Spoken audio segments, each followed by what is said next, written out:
యేసయ్య నామానికి మహిమ కలుగునుగాక. మీ అందరికీ నా ప్రత్యేకమైన వందనాలు.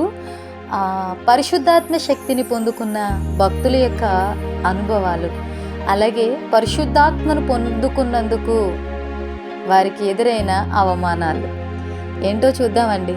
120 మంది మేడగదిలో ఉండి ఏక మనసుతో ప్రార్థిస్తున్నప్పుడు వేగముగా వీచు బలమైన గాలి వంటి ధ్వని ఆకాశము నుండి అకస్మాత్తుగా వారు కూర్చుండి ఉన్న ఇల్లంతయు నిండెను.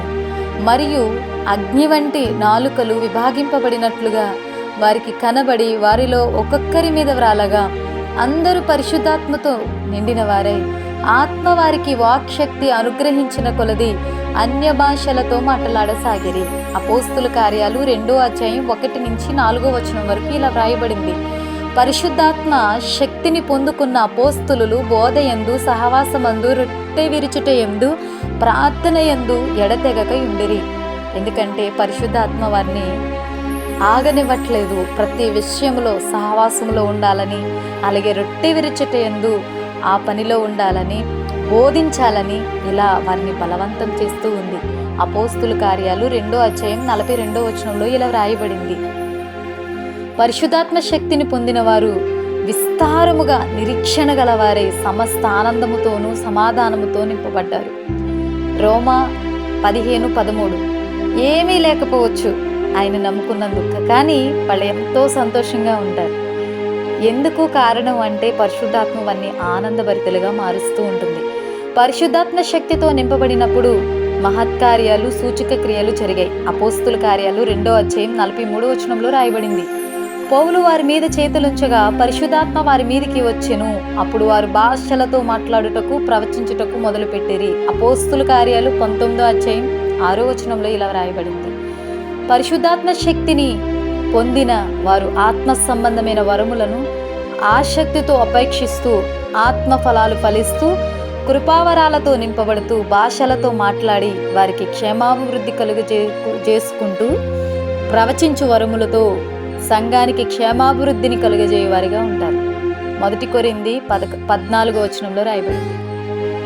పరిశుద్ధాత్మ శక్తితో నింపబడిన వారు బూదిగంతముల వరకు దేవునికి సొత్తులుగా, సాక్షులుగా ఉంటారు.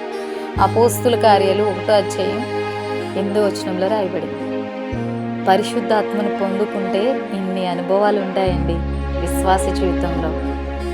అలాగే వారు పరిశుద్ధాత్మ శక్తిని పొందుకుని వారు ఆనందిస్తే, వారు ఆనందభరితులుగా పరిశుద్ధాత్మలో పరవశించిపోతుంటే కొంతమంది చూసిన వారు వాళ్ళని ఎలా అవమానిస్తున్నారో కూడా చూద్దాం. పరిశుద్ధాత్మను దూషించిన వారికి ఇహమందు పరమందు క్షమాపణ లేదు. దయచేసి ఎప్పుడు కూడా పరిశుద్ధాత్మ శక్తిని పొందుకున్న వారిని చూసినప్పుడు వెటకారంగా, వేళాకోళంగా, అవహేళనగా మాట్లాడొద్దు. దయచేసి క్షమాపణ లేదని ప్రభువే చెప్పారు. దావీదు భార్య మీకాలు అతని నాట్యాన్ని చూసి నీకు సిగ్గుగా లేదా అని హేళనగా మాట్లాడినప్పుడు ఆమె గర్భం మూయబడింది.